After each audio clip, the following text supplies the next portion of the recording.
Overcoming Procrastination Part 1. In the previous videos on time management and goal setting, I alluded to procrastination, but I'm going to cover it now in this video and subsequent videos. So first of all, we need to look at what is procrastination and why we do it, and then how we solve it and overcome it. But also not just our own procrastination, but those of other people that might get in the way of getting things done, achieving our goals, and so on and so forth. So let's look at what procrastination is all about. It can be best defined as the tendency to put off starting or put off finishing something, or delaying making a decision. So I think these are three very clear things. And everybody procrastinates. Okay? Now, you procrastinate in very small ways. You may procrastinate on big single tasks you keep putting off. You may procrastinate about routine things you don't like doing, like paperwork or expenses or filing. And it's interesting how there's a psychology about procrastination.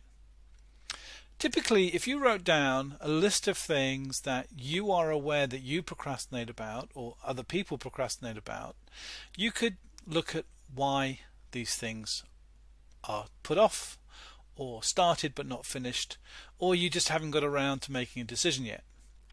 The first one is it's just something we don't like doing. There's always something more interesting, more fun, more fulfilling. The second thing is it might be a delayed gratification task. Something we have to do and do regularly or do often that won't give any payback or benefit for some time, and therefore we're probably switched or distracted by some of the more instant gratification trends. If you look at the marshmallow test phenomenon, that's what we're talking about here.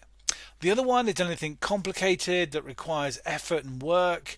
If we're in the wrong state of mind at the time, we will put that off, or we get halfway through something and go, no, I just really can't be bothered to do that.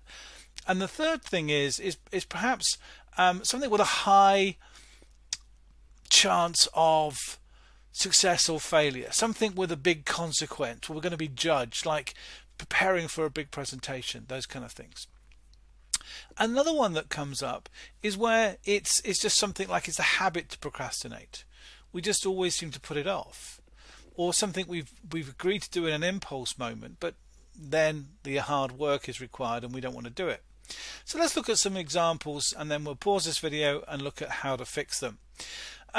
You've been asked to do a presentation. It's in 3 weeks' time. You end up doing the preparation the night before. You have a year to get organized for your tax return. You do it the week before, and it's a mad scramble. Now, all of these things, other things like washing the car or cleaning or ironing or doing your paperwork or tidying your desk, all of these things we delay on, and people do all the time. Even like going to a restaurant or a takeaway, and we can't decide what to order on the menu. No, you need to come back, This is all form of procrastination.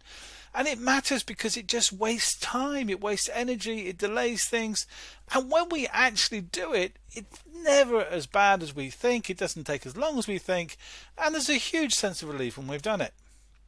So I'm going to pause this video now, and when we come back on the next one, we'll look at practical techniques to overcome procrastination.